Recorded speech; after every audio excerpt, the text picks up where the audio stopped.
దేవుని పెట్టారా? దేవుడు తన మహాకృపను బట్టి దేవుని యొక్క పరిశుద్ధ గ్రంథంలో మనం చూసుకుంటే దేవుడు తన వాక్యం ద్వారా మనతో మాట్లాడుతున్నాడు.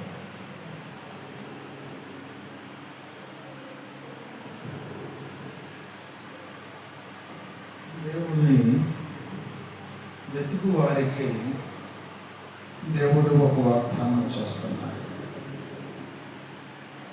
ఏంటి ఆ వాగ్దానం అంటే, ఆయనను వెతుకు వారికి ఆయన సహాయం చేస్తాను అంటున్నాడు.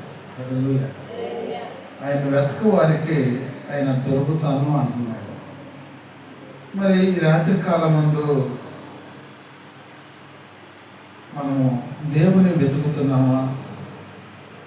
దేవుని వెతికితే దేవుని యొక్క మేలు పొందుకుంటున్నామా అని మనము ఆలోచించాల్సినటువంటి విషయం.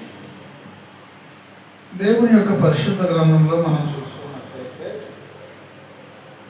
ద్వితీయోపదేశకాండము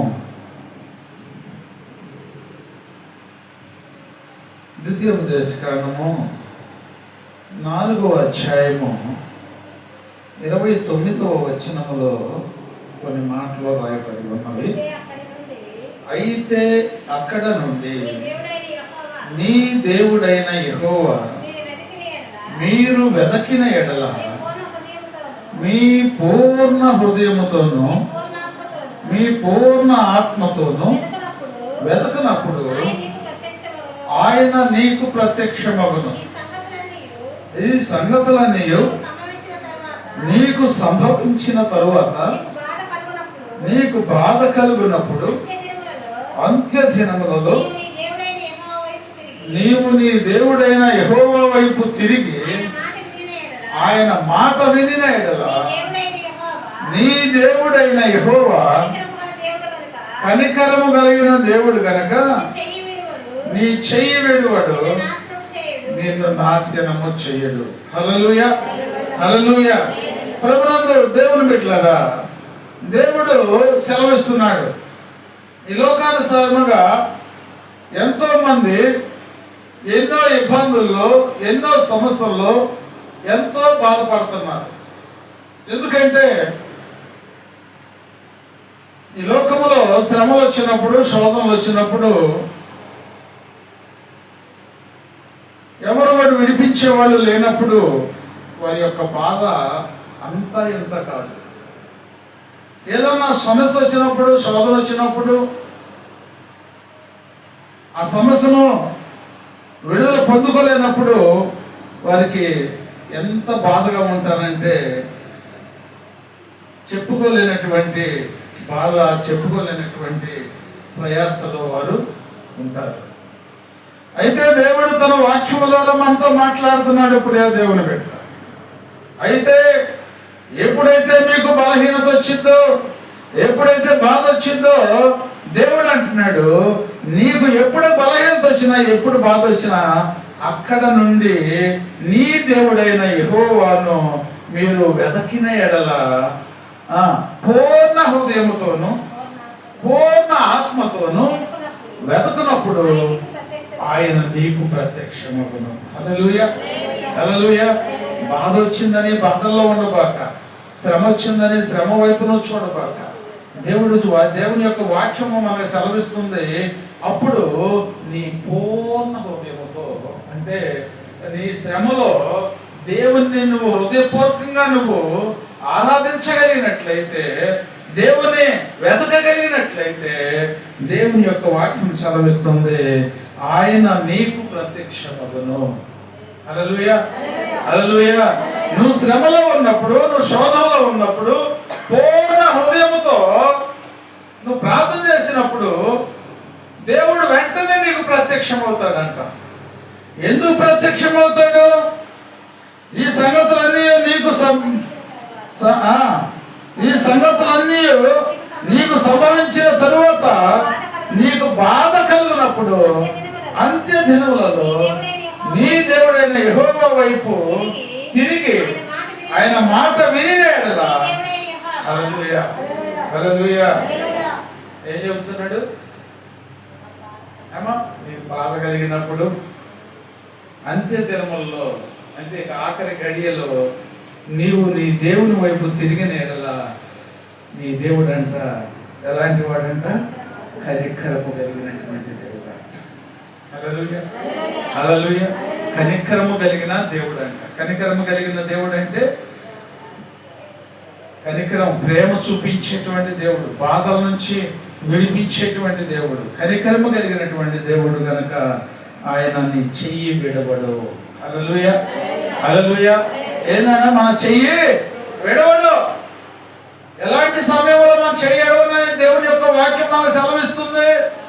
ఆ బాధ కలిగినప్పుడు, అంత్య దినముల్లో ఎవరు నీకు సహాయం చేయనప్పుడు, నీ దేవుని నువ్వు వెనకిన ఎడల, అడిగిన ఎడల దేవుడు చెబుతున్నాడు, నీ చెయ్యి విడవను, నిన్ను ఎడబాయను. దేవుని యొక్క వాక్యము ఇది ఎంతో స్పష్టంగా మనతో మాట్లాడుతుంది. ఈరోజు నువ్వు ఆలోచించాల్సినటువంటి విషయం ఏంటంటే నీ దేవుడిని విడిచిపెట్టే దేవుడు కాదు. దేవుడు తన వాక్యము ద్వారా మనతో మాట్లాడుతున్నాడు. తల్లి విడిచినా తండ్రి విడిచినా నేను మాత్రం నిన్ను విడవను ఎడబాయను అని దేవుడే చెప్పాను కదా.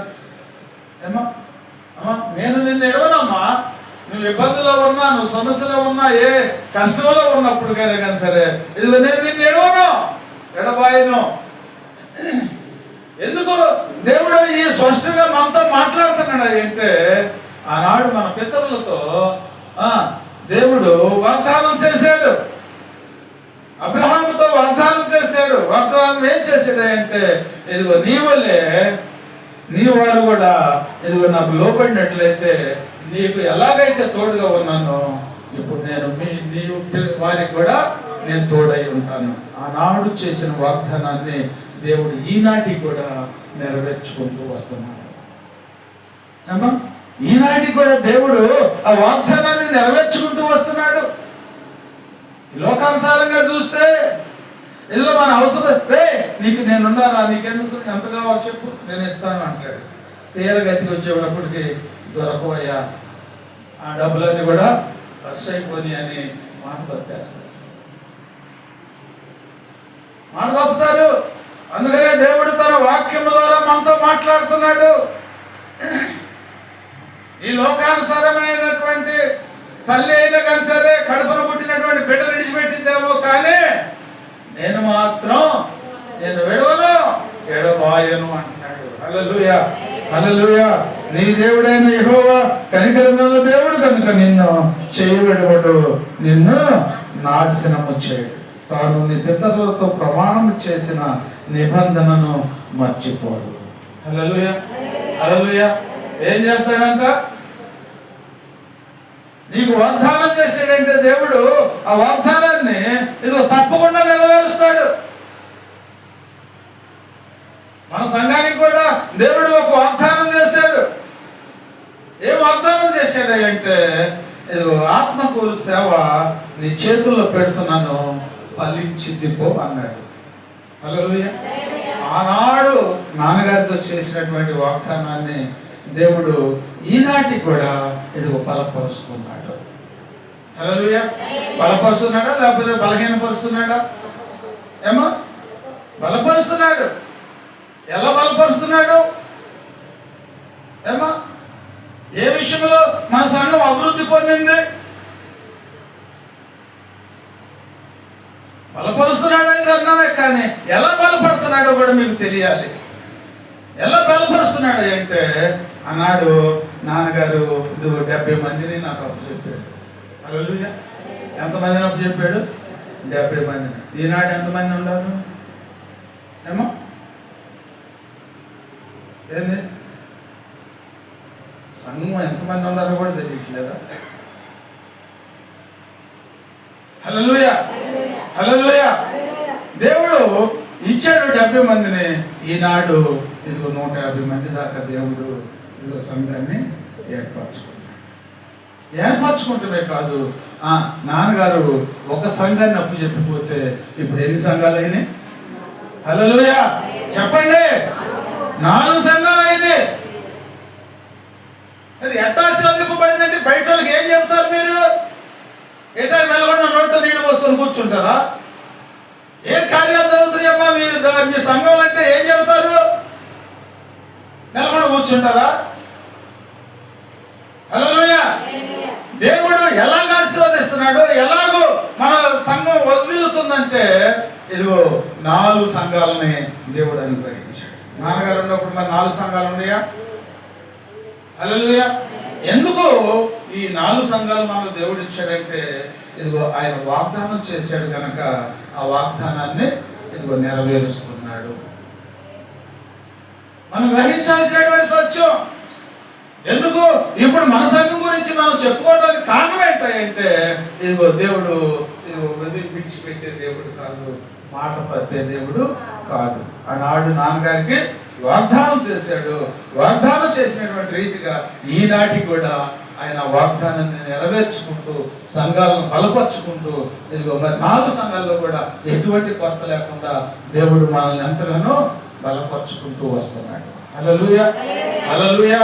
మరి దేవుని యొక్క చిత్తము, దేవుని యొక్క ప్రణాళిక ఏమైనదంటే ఇదిగో ఆయన ఎక్కడ ఏర్పరచుకోవాలనుకుంటాడో, ఎక్కడ ఎవరిని బలపరుచుకోవాలనుకుంటాడో ఆ విధముగా దేవుడు తన బిడ్డలను ఏర్పాటు చేసుకొని ఇదిగో ఆయన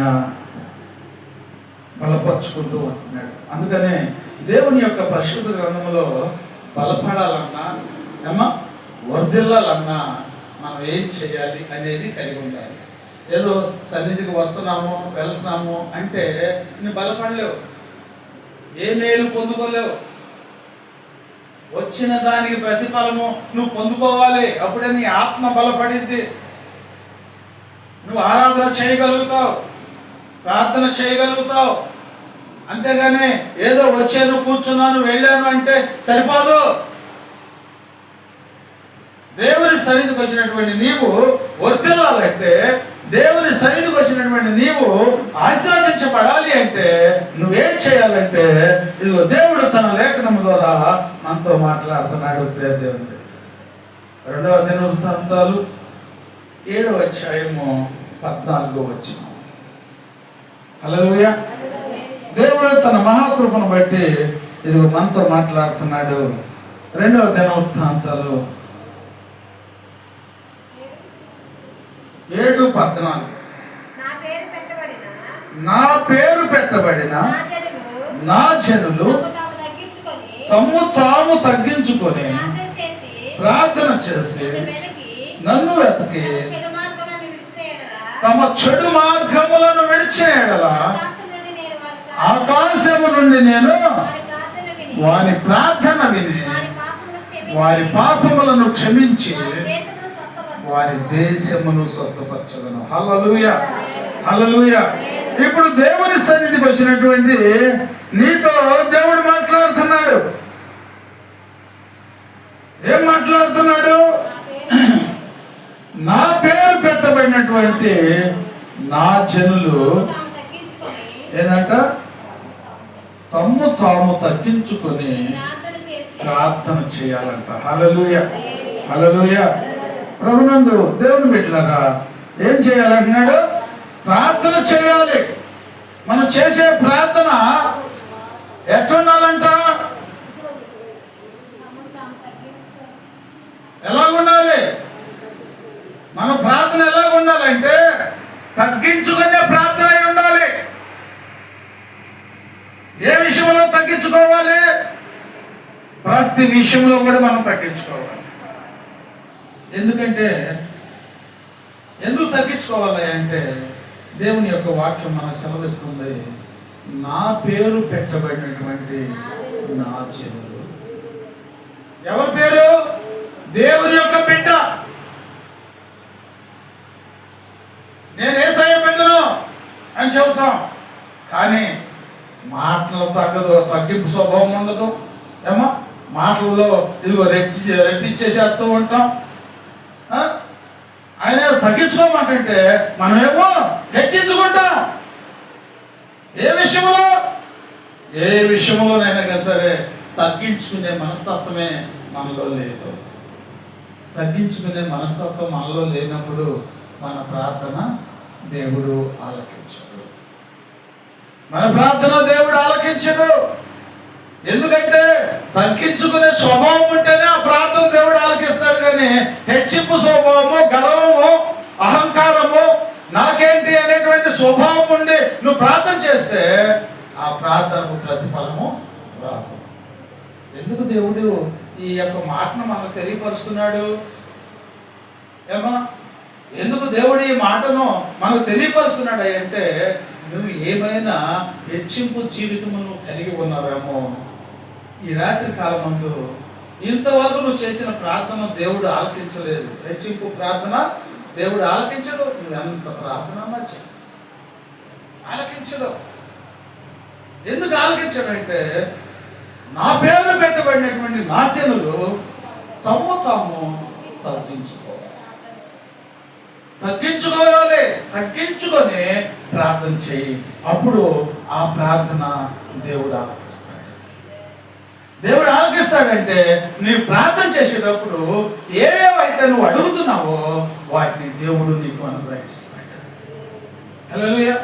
ఏమ్మా, మనం ప్రార్థన చేసినప్పుడు మరి ప్రతిఫలం మనం పొందుకోవాలంటే మన మనసు ఎలాగుంది, మన ఆలోచన ఎలాగుంది, మనం తగ్గించుకునే స్వభావం మనలో ఉన్నదా లేదా అని మనం ఆలోచించి, నువ్వు ప్రార్థనా పరురాలువే ఏమా, నువ్వు ప్రార్థనా పరురాలువే కాదంటలేదు. నువ్వు ఎంతో ప్రార్థన చేస్తావు, కానీ నీ జీవితము మారకుండా, నీ తలంపులు మారకుండా, నీ ఆలోచనలు మారకుండా నువ్వు ఎంత ప్రార్థన చేసినా ఆ ప్రార్థనకు దేవుడు ప్రతిఫలం ఇవ్వనంట. అందుకనే దేవుని యొక్క వాక్యం కూడా సెలవిస్తుంది, ఇద్దరు వ్యక్తులు అంట ప్రార్థన చేయటానికి దేవాలయానికి వెళ్ళారంట. ఆ ఇద్దరు వ్యక్తుల్లో ఒక వ్యక్తి ఏమో దేవుని యొక్క చిత్తానుసారంగా క్రమం అంతా కూడా పాటిస్తున్నాడు. ఏం చేస్తున్నాడు? దేవుని యొక్క చిత్తానుసారముగా దేవుని యొక్క పరిశుద్ధ గ్రంథము మనకి ఏమైతే తెలియపరిచిందో అవన్నీ కూడా చేస్తున్నాడు. ఏం తెలియపరుస్తుంది పరిశుద్ధ గ్రంథం అంటే? ఇదిగో ఆయన వచ్చేటువంటి రాబట్లోనంట ఇదిగో దశంభాగం చేస్తున్నాడు. దేవుని యొక్క చిత్తానుసారముగా ఇదిగో దశంభాగం చేస్తున్నాడంట. మరి వారానికి 2 రోజులు ఉపవాసం ఉంటున్నాడంట. ఏమో అంటే దేవుని యొక్క చిత్తాన్ని అనుసరిస్తున్నాడే కానీ, చెప్పండి, దేవుని యొక్క చిత్తాన్ని అయితే అనుసరిస్తున్నాడే కానీ దేవునికి ఇష్టం లేదంట. దేవునికి ఇష్టం లేదంట. అలాగే మనము కూడా ఇదిగో వారానికి 2 రోజులు ఉపవాసం ఉండవచ్చు. ఇదిగో మనం కష్టార్జితంలో నుంచి ఇదిగో 10వ వంతు దేవునికి ఇవ్వచ్చు. ఇచ్చినంత మాత్రాన నువ్వు ఆశీర్వదించబడతావా? ఏమా, లేదు. ఇదిగో ఉపవాసం ఉండి ప్రార్థన చేసినందువల్ల ఆ ప్రార్థన దేవుడు ఆలకిస్తాడంటావా? ఆలకిస్తాడా? ఆలకించడా? ఏమా,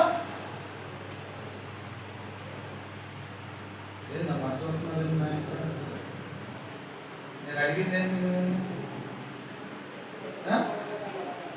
ఏదమ్మా? ఆలకిస్తాడా?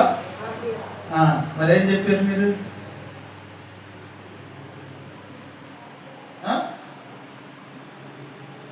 హల్లెలూయా, హల్లెలూయా.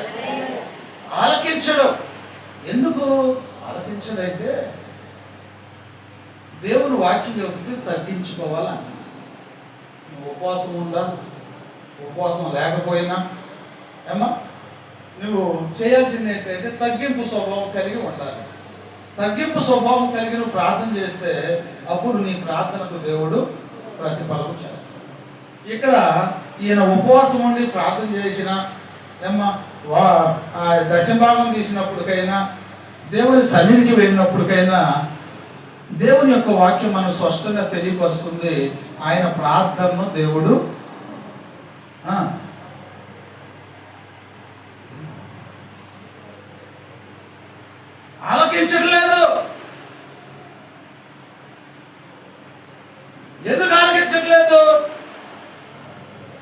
తగ్గింపు స్వభావము వారిలో లేదు. హల్లెలూయా. తగ్గింపు స్వభావము చెప్పండి వారిలో లేదు.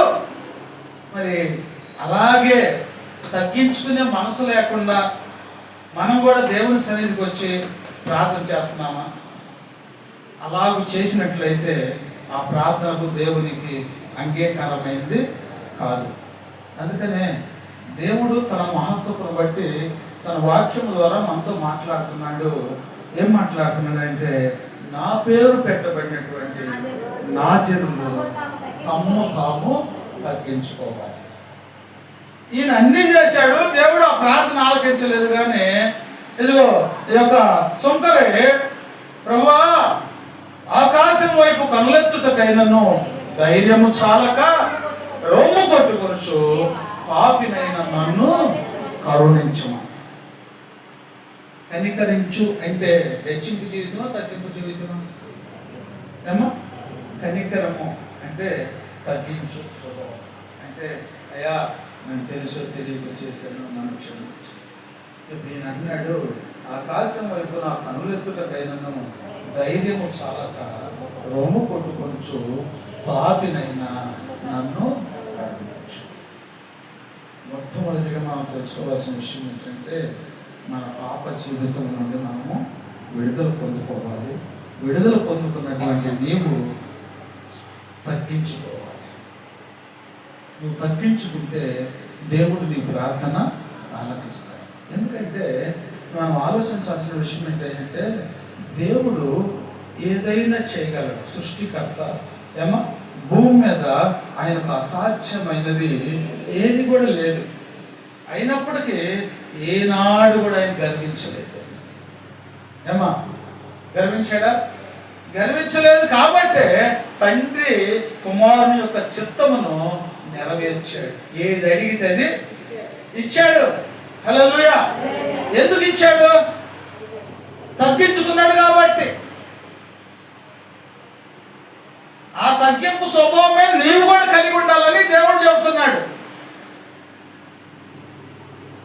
నువ్వు తగ్గించుకుంటే నువ్వు బహుమానం పొందుకుంటావు. నువ్వు తగ్గించుకుంటే నువ్వు అడిగి పొందుకుంటావు. నువ్వు తగ్గించుకుంటే నీ ప్రార్థన దేవుడు ఆలకిస్తాడు. అబ్రహాము ఆ యొక్క ఎండవేళ చెట్టు కింద కూర్చున్నప్పుడు తండ్రి కుమార పరిశుద్ధాత్మ దేవుళ్ళు ముగ్గురు వస్తున్నప్పుడు వారిని చూసి ఇది వెళ్ళిపోయి సాష్టాంగ నమస్కారం చేశాడు. హల్లెలూయా. ఏ నమస్కారం చేశాడు? సాష్టాంగ నమస్కారం అంటే ఏమో అంటే నేల మట్టుకు తగ్గించుకో. నువ్వు నేల మట్టుకు తగ్గించుకోకపోయినా కొద్ది గొప్పగా తగ్గించుకో. హల్లెలూయా. నేల మట్టుకు తగ్గించుకుంటే నీకు బహుమానము దొరికింది. నేల మట్టులో నువ్వు తగ్గిపోతే నువ్వు బహుమానం పొందుకుంటావు. అబ్రహాము ఇదిగో నేల మట్టు సాష్టాంగ నమస్కారం చేశాడని ఉంది. సాష్టాంగ నమస్కారం చేసి ఆతిథ్యం ఇచ్చినటువంటి అబ్రహాము ఏం పొందుకున్నాడు? ఏమో అబ్రహాం ఏం పొందుకున్నాడంటే కుమారుణ్ణి పొందుకున్నాడు. కుమారుణ్ణి పొందుకున్నాడు. నీ జీవితంలో నీ కుటుంబంలో ఏదైనా గొప్ప కార్యము జరగాలి అంటే నీకు హెచ్చింపు జీవితం ఉన్నదేమో, ఇప్పుడు తగ్గించుకోమని దేవుడు తన లేఖనం ద్వారా చెప్తున్నాడు. తగ్గించుకుంటే నీకు బహుమానం వచ్చింది, కానీ హెచ్చించుకుంటే బహుమానము రాదు. మరి రాత్రి కాలం అందు దేవుని యొక్క వాక్యమును వింటున్నటువంటి మనము మరి తగ్గించుకుంటున్నామా హెచ్చించుకుంటున్నామా? ఏమా ఆలకించు. దేవుని యొక్క వాక్యాన్ని నువ్వు పాటిస్తున్నావా పాటించట్లేదో నిన్ను నువ్వు ఒకసారి పరిశోధన చేసుకో. నీ ప్రార్థన దేవుడు వింటున్నాడు అనుకుంటున్నావు, కానీ నువ్వు హెచ్చింపు స్వభావంతో ప్రార్థన చేస్తే దేవుడు ఆలకించు. తగ్గింపు స్వభావము కలిగి ఉంటే దేవుడు ఆ ప్రార్థన ఆలకిస్తాను అంటున్నాడు. దేవుని యొక్క పరిశుద్ధ గ్రంథంలో మనం చూసుకున్నప్పుడు చదువమ్మ మళ్ళీ ఒకసారి. అదే నా పేరు పెట్టబడిన నా జనులు ప్రార్థన చేసి నన్ను వెతకి చెడు మార్గములను విడిచిన ఎడలా ఏంటంటమ్మా? ఏం విడిచిపెట్టాలంట? చెడు మార్గములు అంటే ఏంటి? తెలిస్తే గానీ అవి ఒప్పుకుంటానికి మనకు అవకాశం ఉంటుంది. చెడు మార్గములు అంటే అవి మంచివి కాదు అనే కానీ అవి ఏంటో తెలియాలిగా. ఏమో ఒకరిని అన్యాయంగా మనము దూషించకూడదు, ఒకరి మీద మనము నిందలు వేయకూడదు, ఒకరిని తక్కువ చేసి మనం మాట్లాడకూడదు, ఒకరిని తక్కువ చేసి మనం మాట్లాడకూడదు. ఇలాంటి స్వభావం ఏదో ఉన్నా నీ ప్రార్థన పనికిరాదు. మరి ఇలాంటి ఏమైనా మనలో ఉన్నాయా? ఏమో ఇలాంటి ఆలోచనలు ఏమైనా ఉండి నువ్వు ప్రార్థన చేస్తే నీ ప్రార్థన దేవుడు ఆలకించు. మరి ఎలాంటి మనసు అందరికి ఉంటుంది కదయ్యా, ఉన్నవాళ్ళు ఎవరు ఉన్నారు ఈ మనసు అంటే. ఒకవేళ నీకు వ్యతిరేకమైన వారు ఎవరైనా ఉన్నారు అంటే దేవుడు చెబుతున్నాడు, నీ ప్రార్థన ఆలకించాలంటే ఆ వ్యక్తి కోసం అంతా నువ్వు తగ్గించుకొని ప్రార్థించాలి. నీకు విరోధే కానీ ఆ బిడ్డ కోసం ఆ అమ్మాయి అట్టంట ఇట్టంట మనం అందరితో అనకూడదు. ఏమో అనకూడదు. ఆ బిడ్డను నువ్వు మార్చు ప్రభువా అని చెప్పి నువ్వు ప్రార్థన చేస్తే ఆ ప్రార్థనని దేవుడు ఆలకిస్తాడు. ఇప్పుడు వ్యభిచారమందు పట్టబడినటువంటి ఆ స్త్రీని ఇదిగో దేవుని దగ్గరకు తీసుకొచ్చారు. దేవుని దగ్గర తీసుకొచ్చి వారు ఏం చెప్పారు? ఏమ్మా ఇదిగో ఈమె పాపము చేయుచుండగా, వ్యభిచారము చేయుచుండగా పట్టుబడింది బోధకుడా, ఇదిగో నీ దగ్గర తీసుకొచ్చాము అన్నాడు. దేవుడు ఏమన్నాడు? దేవుడు ఏమన్నాడమ్మా? ఎందుకు చేశావు నువ్వు? వ్యభిచారం ఎందుకు చేశావు? శిక్షించండి ఉంది. చంపేయండి అన్నాడా? వ్యభిచారి అన్నాడా? ఎందుకన్నా వ్యభిచారి వాళ్ళు అన్నారుగా, తీసుకొచ్చిన వాళ్ళు అనలేదా? అన్నారు. మరి ఈయన ఎందుకన్నా? అన్నీ అర్హత లేదు. ఏసైకే అర్హత లేకపోతే నీకు నాకు ఎక్కడ నుంచి? ఏమా వ్యభిచారిని పట్టుకొని వ్యభిచారి అంతాన్ని కూడా మనకు లేదు. ఆమె వ్యభిచారే కానీ అంతం లేదు. మరి ఏమనాలి? అమ్మా అన్నాడా లేదా? అమ్మా అంటే తగ్గింపా హెచ్చింపు జీవితమా? ఏసయ్యే తగ్గించుకుంటే మరి నువ్వు నేను ఏ పట్టేవాళ్ళని? ఏమా ఆయనంట అది అటు పోతుందంట, ఇటు పోతుందంట, అట్ట చేస్తుందంట, ఇట్ట చేస్తుందంట. లేదు దేవుని సన్నిధికి వచ్చేవాడు. మళ్ళీ సన్నిధికి వచ్చి ఏం చేస్తాం? ఏమో ప్రార్థన చేస్తాం. అక్కడ అనాల్సిన అన్నీ అనేసేస్తున్నాము, వీళ్ళకి వచ్చి చేయాల్సిన అన్నీ చేస్తున్నాం. అది చేస్తున్నాం, ఇది చేస్తున్నాం, అది చేస్తున్నాం, ఇది చేస్తున్నాం. నీలో మారిపోయేదమ్మా. తగ్గించుకోమన్నాడుగా. ఆమె వ్యభిచారం చేయుచుండగా చూసినప్పుడు వారు పట్టుకొని వచ్చినప్పుడు దేవుడు ఏం చేశాడు? ఆమెను విడిపించాడు.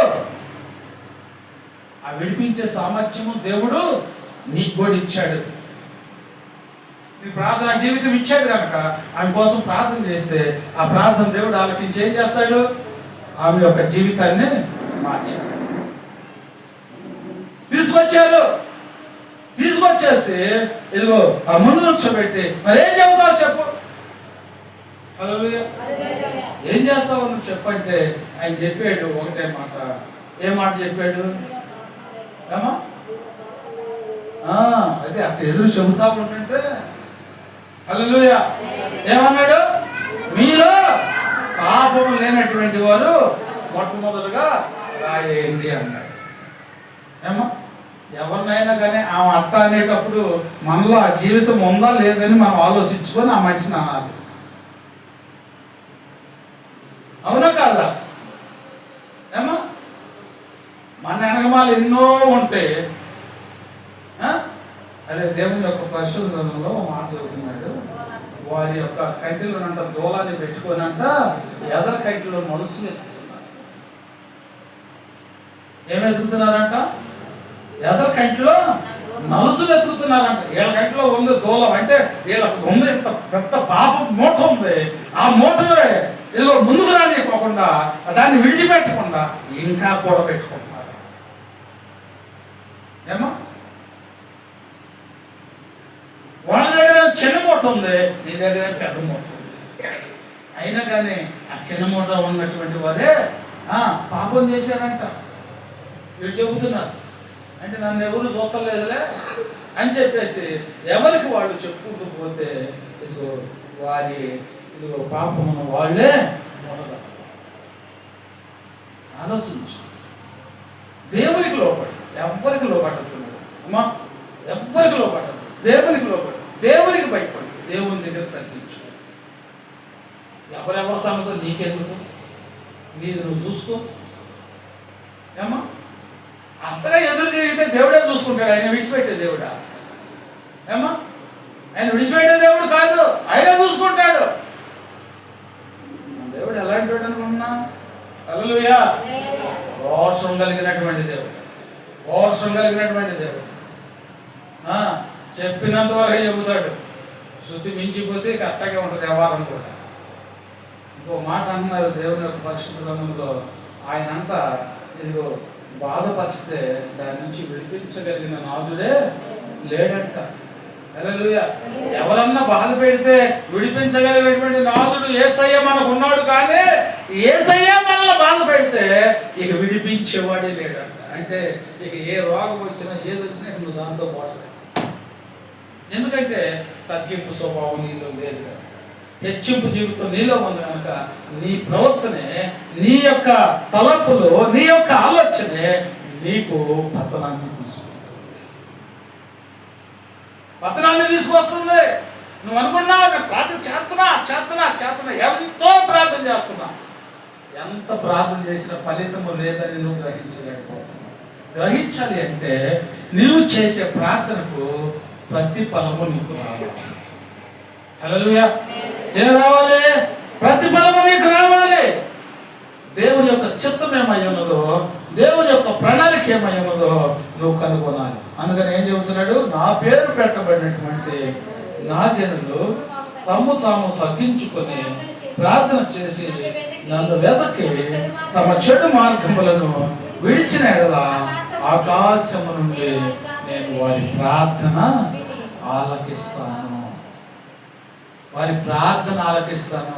ఆ ప్రార్థన ఎలాంటి ప్రార్థన ఆలకిస్తానంటే పాపములను క్షమించుకోగలిగినటువంటి, పాపముల నుండి విడుదల పొందుకునేటువంటి ప్రార్థన అయి ఉండాలి. ఇక్కడ ఏమంటున్నాడు? వారి ప్రార్థన విని వారి పాపములను క్షమించి వారి దేశమును స్వస్థపరచెదను. హల్లెలూయా. ఎన్నో వాక్యం ఏం చెబుతున్నాడు?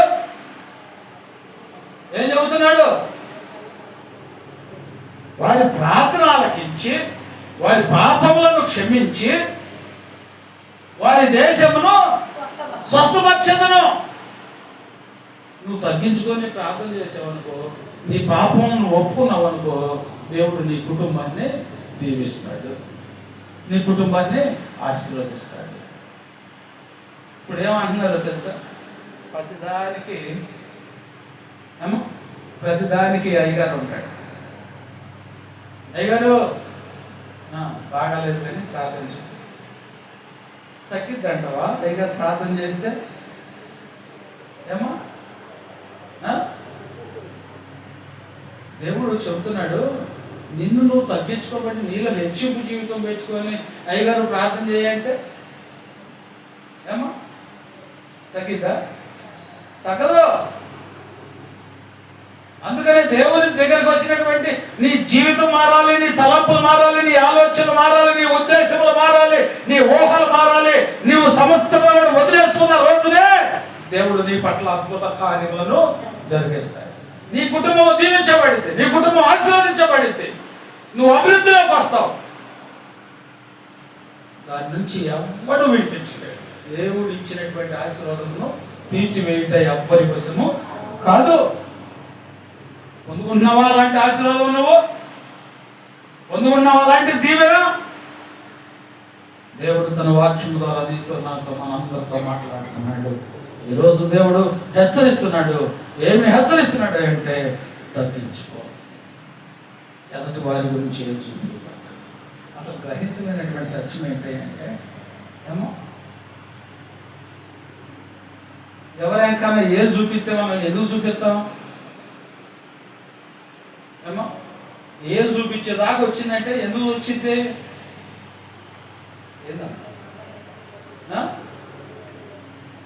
మనము నీ వ్యవహారము తెలుస్తారో నీ వ్యవహారం అంటే మనం ఏమనుకుంటున్నాం?